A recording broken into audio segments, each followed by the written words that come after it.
Assalamualaikum class. Now we are going to discuss the directional derivative topic. First of all, it's a formula du over ds. Here d is ordinary derivative. Du over ds is basically equal to vector v into gradient u over v magnitude. ठीक, यहाँ पे v हमारे पास जो है वो कोई 3 variable function है, x y z 3 variable function है, u v वेक्टर और ये इसका magnitude mod of v magnitude. ठीक, एस हमारे पास डिस्प्लेसमेंट है and gradient u basically operator है जो कि इस तरह से डिफाइन किया जाता है, ग्रेडियंट फंक्शन कहलाता है और ग्रेडियंट यू है तो यहाँ पे सारी जगह पे यू ऐड हो जाएगा। सो ग्रेडियंट यू की ये डेफिनेशन है। सो ये बेसिकली फार्मूला है डायरेक्शनल डेरिवेटिव का जो अगले क्वेश्चन में हमने अप्लाई करना है। Question, find the rate of change of u at the given point. Find the rate of change of u at the given point 1 2 and in the given direction 2 -3 0. ठीक, क्योंकि मेरा फंक्शन 2 वेरिएबल है तो ordered pair भी दिया हुआ है, लेकिन अगर मैं इसको ऑर्डर्ड ट्रिपलेट की फॉर्म में लिखना चाहूँ तो ये इस तरह से लिखा जाएगा। सही, third component is equal to 0। सही, so first of all rate of change की बात की गई है u की, मतलब d u over d s हम लोगों ने फाइंड करना है। सही, पॉइंट दिया हुआ है लेट्स से p और डायरेक्शन की बात हो रही है, इसका मतलब ये हमारे पास वेक्टर है और u मेरे पास आ गया। Here u is basically is a function of x Y.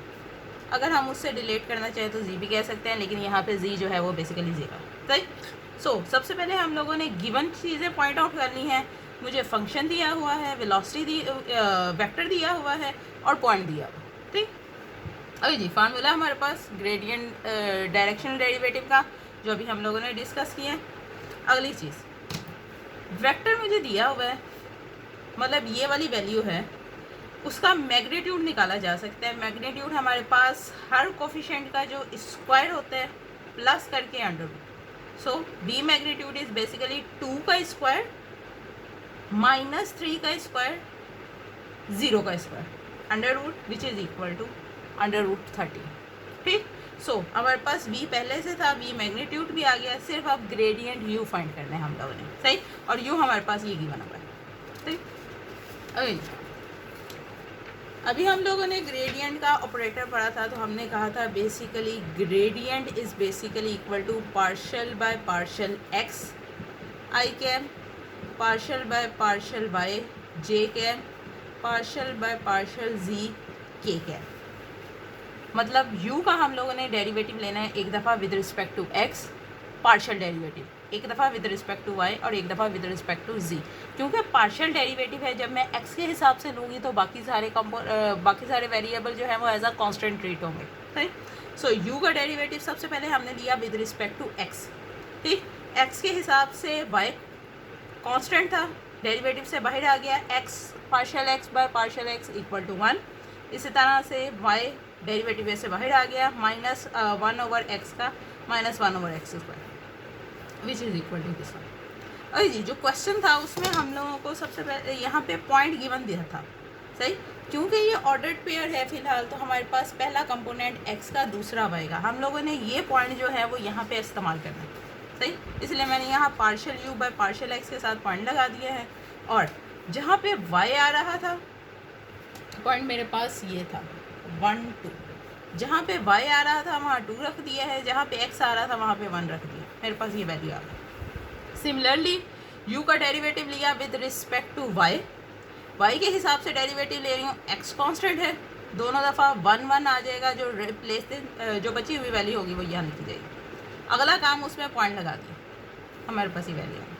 क्योंकि मेरा पास फंक्शन इनिशियली 2 वेरिएबल फंक्शन था, अगर ना भी ये फाइंड करूँ तब भी चलेगा, लेकिन अगर मैं कर भी लेती हूँ तो यहाँ पे u में क्योंकि z नहीं आ रहा और x और y पार्शियल डेरिवेटिव है वो उसके लिए कांस्टेंट है, तो ओवरऑल जो वैल्यू आ जाएगी हमारे पास 0। और आगे पॉइंट रखें या ना रखें कोई फ़र्क नहीं पड़ने वाला। सही, सो अब मैं ग्रेडियंट u के में सारे वैल्यूज़ डालने लगी हूँ। Partial u by partial x मेरे पास 6 आया था, partial u by partial y 1 आया था, partial u by partial v क्योंकि एग्जिस्ट नहीं करता था इक्वल टू 0। सो ये हमारे पास एक और वेक्टर बन गया। इसको आई जे के करके लिखूँ या ब्रैकेट में डाल के लिख दूँ या अक्सर इस तरह से भी मैं नोटेशन इस्तेमाल करती हूँ। ये सारी नोटेशन जो है वो वेक्टर के लिए इस्तेमाल होंगी। आई जे के, स्क्वायर ब्रैकेट या जनरेटर, जिस तरह से भी लिखें यहाँ पे ये वेक्टर के लिए इस्तेमाल होगा। अगर मैंने पॉइंट मेंशन करना है तो वो उसके लिए मैं राउंड ब्रैकेट इस्तेमाल करूँगी। अगर पॉइंट है तो राउंड ब्रैकेट, अगर वेक्टर है तो वो इस तीन में से किसी भी शेप में लिखा जा सकता है। सही। तो इसका मतलब कि मेरे पास एक और वेक्टर बन गया gradient you.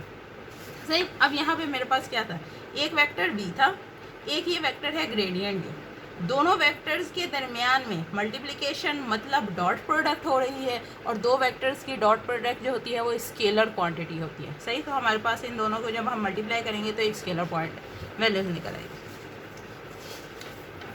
Okay ji, dot product का फार्मूला लगाओ या डायरेक्ट मल्टीप्लिकेशन कर लो, डजेंट मैटर। मैंने सारी वैल्यूज़ जो थी, तीनों वैल्यूज़ जो थी वो फार्मूले में रख दी हैं।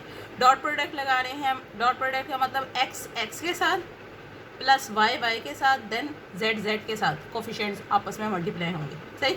सो 2 6 12 प्लस -3 1 -3 प्लस 0।